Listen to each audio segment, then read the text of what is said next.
But I wanted to emphasize a point here. Here I have two organic electrolytes, ACN and PC, and we're looking at the temperature effects. So this is these are measurements at different temperatures, Ragone plot measurements at different temperatures, and you see that the ACN, which has a low activation energy, is relatively temperature insensitive. In fact, I would say remarkably temperature insensitive. These points are very consistent, even though it's on a log scale. But PC, propylene carbonate, has high activation energy for conduction, and so when it becomes cold, its resistance can quickly approach the rest of the resistance in the device, so things beyond the solution resistance that we talked about yesterday. And once that happens, the solution resistance dominates the other resistances, and the performance is degraded quickly. And that's what you see with this minus 30 degree curve. You can see that the specific energy has dropped by more than an order of magnitude in going from 0 degrees C to minus 30 degrees C. So that's a big problem, obviously, for that particular electrolyte. Also, charge leakage is a highly temperature dependent property. It's generally expressed in an Arrhenius form, where you have an exponential and a activation energy that captures its temperature behavior. But again, this is a log chart, and these are curves showing the temperature dependence of leakage current at different voltages. And the point here is that if we go over a fairly small range of inverse temperature, which means it's a fairly small range of temperature itself, you see that, again, orders of magnitude change in leakage current. Leakage current is a problem not just for practicality, right? You want to be able to charge a device and it stays charged until the next time you use it. But also, if you have leakage charge, it can cause other deleterious effects in your system. For example, you could have corrosion. Leakage current can feed corrosion processes that you would not want to have in your system. Here's an example of aging. In general, aging tests are conducted at different voltages and temperatures, and so a formula that's a modified Arrhenius form, it's really a combination of a power law voltage dependence and a Arrhenius type of temperature dependence, where the T here is the number of cycles, or the time in terms of lifetime of a device, and you have to. This is all referenced to some kind of controlled condition, so a certain temperature and voltage. So those would be, for example, you would reference it to V2 and T2. That would be a known condition with a known lifetime. And then you would, if you said, well, what will happen when I'm at a different voltage and a different temperature, you would use this type of power law Arrhenius form. Okay? What this ignores, to some extent, is what we mentioned earlier in lecture, which is that there could be a combined voltage temperature effect. In other words, the question is, does a difference in voltage affect the activation energy in the Arrhenius part of the formula? And that's not listed here whether it is or isn't, but the point is, if you had such an effect that we saw in lecture this morning, where those lines were supposed to be parallel to each other at different voltages, and one of them was not, well, that would be combined into this equation perhaps through an activation energy that is voltage dependent. Okay? So that can be done also.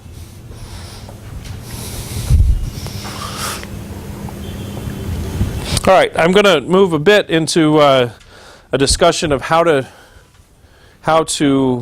model heat flow through very complex materials. And I'll start with something other than an electrochemical system. because the electrochemical systems that we have, that we're talking about here, are extremely complex, even in the macro scale. Just the combination of materials, mesoscopic porosity. You know, if I asked you to build a computer model, a geometric computer model of an electrode and an electrolyte, it would not be easy to do. You'd have, you know, pores and ridges and small things that you would have to make careful measurements of. And that's true enough, and that makes it difficult enough to do modeling of these devices. But even then, at the molecular level, it's even more complex, because we have polymers, we have amorphous materials, we have crystalline, polycrystalline materials, we have intercalation processes happening at the atomistic scale. And so I wanted to show you I wanted to show you what people are doing in simulating heat flow between different materials, just to give you a flavor of this. So here's an example of two crystalline materials that are attached to each other. This is very technologically relevant. It is titanium silicide attached to silicon. You can imagine where this is used, right? It would be in a computer chip, okay? And even this problem is not understood, even though the atomistic configurations are well known, but the way that heat flows across an interface, a heterogeneous interface like this, is not well understood. Here we have a couple of different hypothesized mechanisms for the way that the heat flows. In the first one, electrons are the primary carriers of heat in the metal, and phonons are the primary carriers of heat in the semiconductor. And so to send heat across the interface, people said, well, you have to convert the heat, the thermal energy, in the electrons in metal into phonons. Oh, I didn't mention what phonons are. Phonons are lattice vibrations, so that's how heat flows in these materials. So you have to take the thermal energy in the electrons, send it into the phonons in the metal, because the metal has atoms, it has lattice vibrations, and those will take the heat across this heterogeneous interface from one crystal to the next. However, another school of thought is that those electrons in the metal have wave functions that are somewhat distributed, right? And so the electrons in the metal could potentially come up to the interface, shake hands thermally with phonons on the other side, give them some of the energy, and then the phonons could take off, as well as that phonon to phonon interaction, right? So the question is, how is this really happening? And we don't have clear answers, complete clear answers yet. But here's a function that tells about the connection between phonons and electrons. So the coupling between phonons and electrons. So we're taking atomistic models, we're counting every atom and where it's located and how it vibrates, and we are then calculating the coupling factor between electrons and phonons in these different materials. So the big red curve, that's for pure tisilicide, that's just a pure crystal. How do the electrons in tisilicide couple to phonons in tisilicide? The blue curve is for pure silicon, right? And so that's lower because there aren't as many electrons in silicon, right? There's not as many free electrons, I should say. Free electrons are what carry heat. But at this interface, so now that we've formed this interface in the computer of these crystals together, then we have taken, we can actually compute this interface structure and see that there is pretty good coupling between the electrons in the metal and the phonons in the semiconductor. And we can calculate that. We can integrate over those curves, which are generated. These curves are generated by a computational method called density functional theory. So we're actually going down to the atomic orbitals to be able to do this. We then create these spectral curves for coupling between electrons and phonons. We integrate over those. We integrate over these phonon frequencies or energies, and we can actually predict the conductance of heat across this perfect interface. And we find that the electron-phonon coupling, that's the black curve, is comparable to, in magnitude, it's a bit lower, but it's comparable in magnitude to that phonon-phonon path. So what it tells us in this purely computer model so far, it tells us that that electron-phonon interaction is important to include in understanding how heat flows through this perfect interface. Perfect crystalline. So now let's get back to what happens with our materials, organic materials. And you think, I have no perfect interfaces in organic materials, but at least I know from what we just covered, I should probably be thinking about how electrons and vibrations of atoms within molecules interact, right? I should be thinking about those things. And in fact, that's a very much a state-of-the-art research question. How does heat flow in polymers, and how does it flow in in electrolytes, in systems that have charged media, ions flowing through them? These are all still very active questions. Okay, so here's an example of voltage temperature behavior in a organic cell. So this would be an organic supercapacitor. And I wanted to show you, if you do have an independence of voltage and temperature, then you would get curves that look like this. These different voltages are parallel to each other, so there's not an interaction in this case between temperature and voltage. But you could certainly see that I have a reference voltage here and a relative life. So a relative life of 1 is at the relative voltage and 25 degrees C. And then the effect of temperature, if I go to just above 55 degrees C at that same relative voltage, I've dropped my lifetime by tenfold.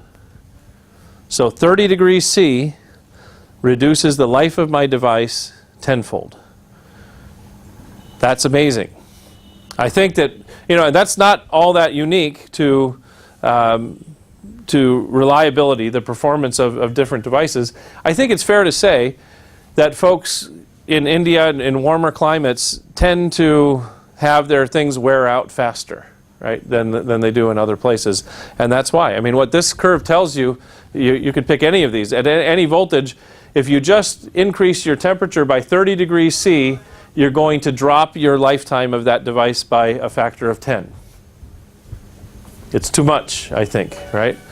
I think that when people talk about what needs to be done with engineering for specific parts of the world, I think that more temperature stability of materials would be good to start targeting for places that have high temperature climates, and especially with climate change happening, right? I think effects like this are going to matter to more and more people. So if we look at an overall cell, here's an example from the literature, an overall cell, and I want to look at its temperature at different points.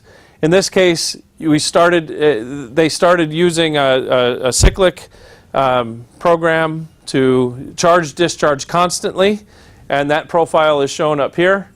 They're putting in about 30 amps plus or minus, right? Positive and negative 30 amps in the device, and they're cycling it at a rate of about, one period in this case is about 30 seconds, maybe 25 seconds. And so they start that process at time 0 on the main chart, and you can see that the temperature rises and it's going up and down a bit. The up and down comes from charge-discharge at certain points in the cycle. The power is less. But there's also some other effects, entropic effects happening. But then they simulate using that a thermal model where they've included the heat diffusion equation. So we would solve the heat diffusion equation, which you can solve in a number of different ways by finite volumes, finite elements, and looking at different materials where the Laplacian of temperature equals the time rate of change, the energy storage term. That's the time rate of change of temperature, and the P term here would be a local heat generation term. All right? So you use that equation, you solve it in your domain, and the curves that they have here in red and purple or magenta are showing that they can do a pretty good job of predicting that behavior. Not bad. All right, so for the last little bit, I'm calling this course closure, for me at least, since this is my last lecture. I wanted to give an example that kind of brings together everything that we've talked about, or at least as much as possible. And I'm going to do it from a standpoint of very much a contemporary research question, and using some materials. That's what I tend to spend a lot of my time on, is development of the materials, but then carrying it through to the different methods that we use to characterize, looking at measuring or characterizing the effects of aging, right, and the effects of temperature. So here we go. What we've done is we have created our graphitic petals. You've seen pictures of those or images of those before. And what we did in this case is we actually grew nanoneedles of pseudocapacitive material. We have an acronym here. It's NCMTH. I did not make up the acronym, like my postdoc did, and he loves it. I don't love it so much, but he loves it so much I won't stop him from using it. NCMTH means nickel, cobalt, manganese, triple hydroxide nanoneedles. So these are hydroxide needles. I'll tell you more about the materials chemistry on the next slide. So how did we make it? Well,